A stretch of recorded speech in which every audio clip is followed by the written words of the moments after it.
Hello, everyone. Today, I will present our work efficiently answering durability prediction queries.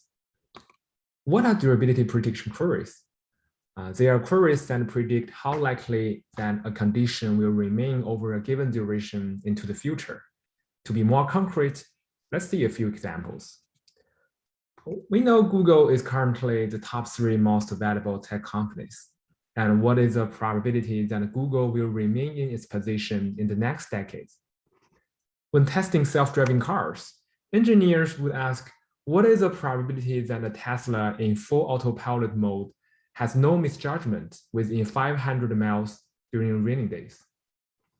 In the financial world, analysts would ask the following question for risk management. What is the probability that this product will keep losing money over the next quarter before turning in a profit? It's an important problem since increasingly we rely on predictive analytics to inform decision-making. It's as well as a very challenging problem. The first challenge is that the queries must deal with uncertainty in data, since we are predicting the future. Moreover, we also need to take temporal dependence into consideration, which is one of the most important features of temporal data in many domains. The existing work on probabilistic databases mostly would assume data uncertainty is independent across objects. The second challenge is that we do not always have the luxury of building a custom model just to answer specific queries. And we hope for a general purpose procedure that is widely applicable to any query and any model. So in this paper, our approach is to use a general model with which we can simulate possible future states of data and use them to answer various types of queries. We use stochastic process to model the future as probabilistic temporal data. It captures data uncertainty with temporal dependence and can provide fine-grained step-by-step predictions into the future. Such process ranges from simple autoregressive models to Markov chains to the more complex learner models like RNN. I'd like to clarify upfront that although we are studying predictive queries, we use stochastic process to model the future. This is not a learning paper. It's not about how to build a good model to better represent the future. It's not about training a model to answer predictive queries neither. Instead, we assume that a good model of the probabilistic temporal data is given to us, and we focus on how to use it to answer durability queries efficiently. And more specifically, we would use sampling and simulation to statistically answer the query. And we propose novel and efficient sampling-based techniques for query answering. Here is the overview of the talk. We start with the problem formulations, and then I will introduce our main contributions. And in the end, I will show some experiments. So formally, let's consider a discrete time stochastic process. The process develops in time according to conditional distribution based on its own history states. For instance, for a given process, here are 2 simulated sampled passes. By running sampling and simulations, we can get different possible futures, just like these 2 figures. And for durability queries, there are 2 main parameters, a time threshold t and a value threshold v. The query would ask for the probability of the process reaching the value threshold before time t. To be more concrete, again, for a given process, some of instance can reach the target before the time threshold. We call it a hit, like the figure on the right. Well, some cannot. We call it a miss, like the one on the left. And durability prediction query asks generally, what is the probability that this process can reach the target before time is up? As mentioned earlier, we would use sampling to answer durability prediction queries.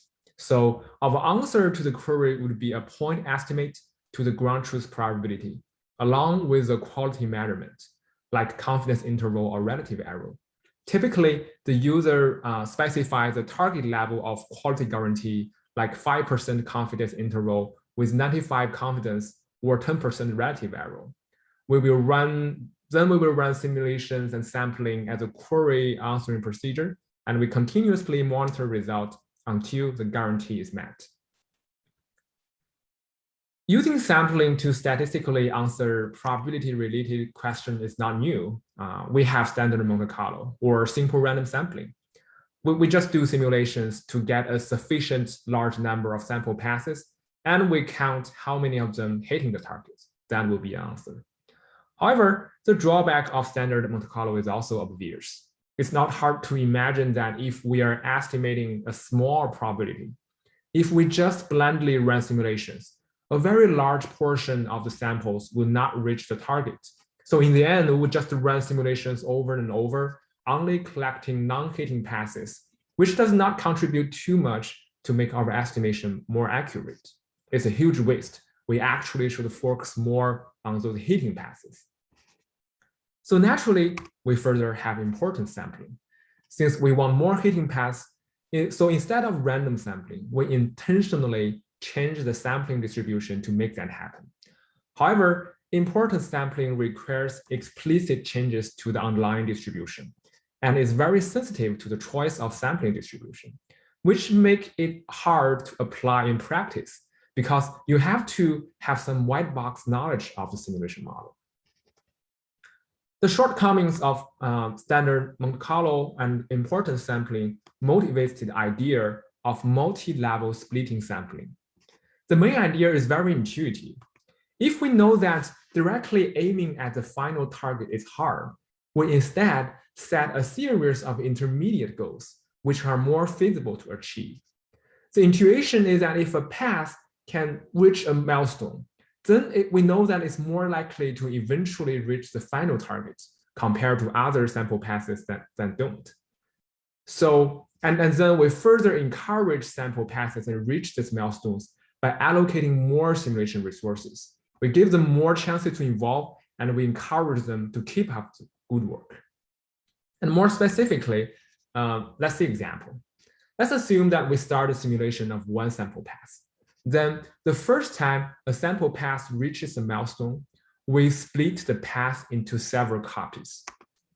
And for each copy, we continue the simulation based on the same partial path where it got splitted, instead of starting from scratch. And we then recursively repeat this procedure for each and every new copy until a path reaches the target or hit the time limit. So in the end, our procedure encourages more hits to the target, and we pay more simulation resources to those hitting passes instead of wasting them on non-hitting passes.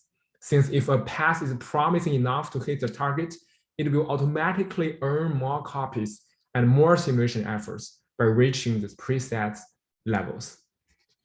And from the sampling point of view, we do not tweak the underlying model. What we do is simply choose when and where to invoke the given per-step simulation procedure. But in the end, the promising passes will automatically get more explorations. So in this way, we have a very general and practical solution like the standard Monte Carlo, but it's also more efficient with the same idea of importance sampling.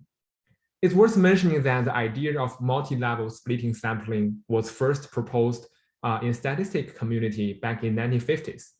But its original form takes many unrealistic assumptions and restrictions. For example, it requires the underlying process to be strong Markov, and it further requires that the process cannot have volatile value changes over time. In this paper, we broadly extend this approach and make it widely applicable to almost any stochastic models and any query. For MSS estimator, with the notion of levels, we can categorize the events into the following containment relationship. Say theta I is the event that a path crosses boundary I before the time threshold t. Then it's obvious that if a path finally reaches the target, then it has to cross the last boundary. And then it has to cross the one before the last boundary, so on and so forth. So that's which gives us this containment relationship. Based on this, we can apply the chain rule of probability, and we can decompose the target probability into the product of conditional probabilities, what we call level advancement probability, which means that if you cross the level boundary, then what's the probability that you will cross the next boundary? It's not hard to prove that this estimator is an unbiased estimator. And the biggest benefit of this decomposition is that even though we may have a small probability tau as an answer, the level advancement probability would be relatively larger and easy to create hits if we properly set the level boundaries.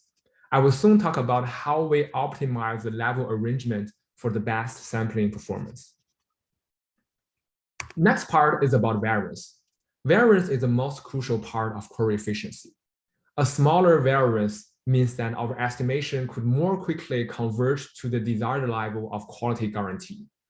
For simple cases with certain simplifications, we have derived a closed form variance expression for the MLSS estimator.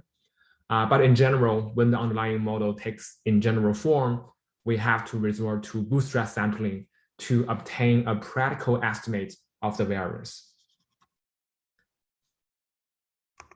While we wrap up the introduction of MLSS, we can now talk about how to further enhance the performance of MLSS.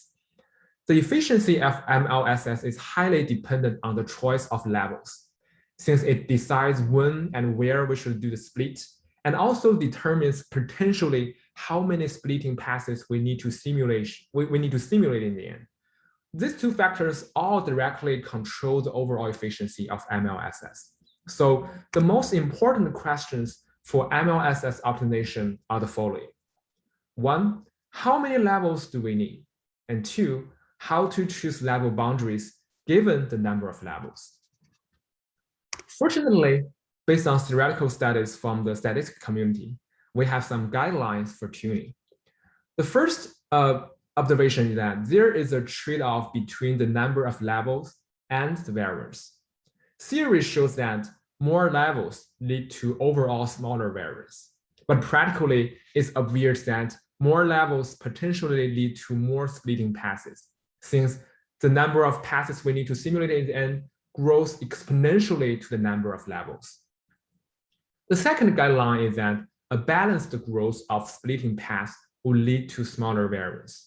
In our setting, a balanced growth means that we want the level advancement probabilities to roughly stay the same across all levels.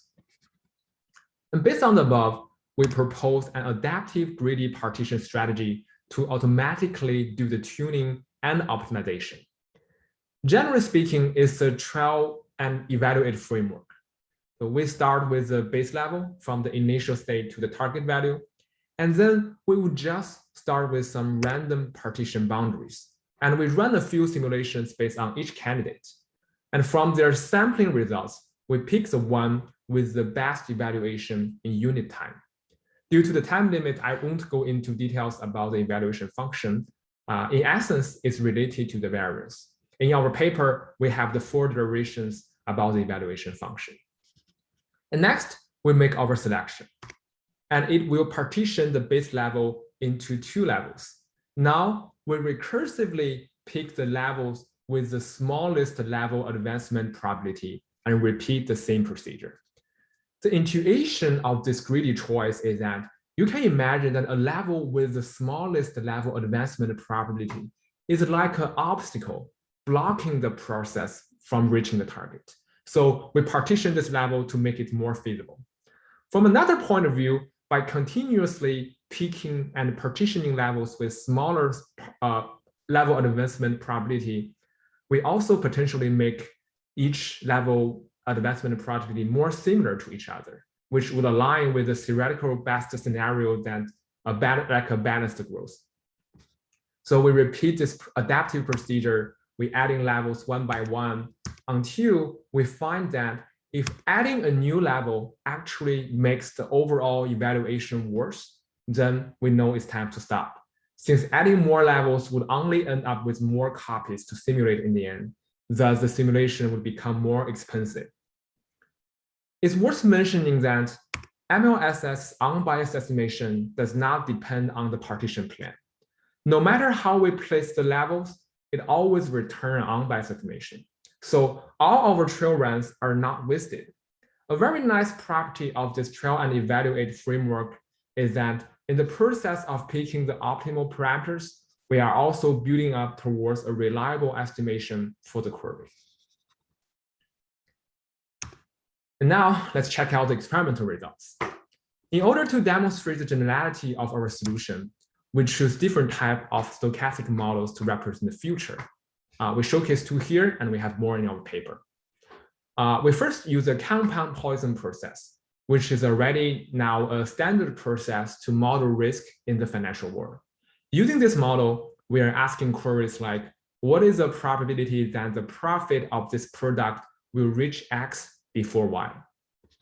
We further train a more complex RNN model with mixture density network on stock price and ask queries like, what's the probability of a company stock price reaching X before Y? For the query, we tweak the value threshold and time threshold in the query to have different ground truth probabilities. And based on that quantity, we categorize the queries into different groups, like small, tiny, and rare. So for example, small queries have probability about 5%, tiny queries are like 1 to 2%, and rare queries are less than 1%. These are all typical durability prediction queries, since people are naturally more interested in conditions that last longer in time. And now let's see on the compound process, given different types of queries, our solution would give very similar estimation results compared to the standard Monte Carlo, if you look at the tables here. And in the meantime, as can be seen in the figure on the left about query efficiency, where the blue bars are standard Monte Carlo, we can see that our solution, MLSS, can reduce the query time up to 80%. And if we zoom in the tiny query here, and let's focus on the right line, you can see that the quick convergence of MLSS estimation to the desired level of quality guarantee. So that's the main reason that why our solution is so fast. It's also worth mentioning that our proposed method actually works better for smaller probability. Actually, the smaller, the better. Now, for the more complex learned models, we can see the similar results. So we still get unbiased estimation, and we can see that in terms of efficiency, we measure both the query time and the actual total number of simulation steps. We can see nearly up to 10 times speed up in query time. And next, let's test the efficiency and effectiveness of our optimization framework for MLSS.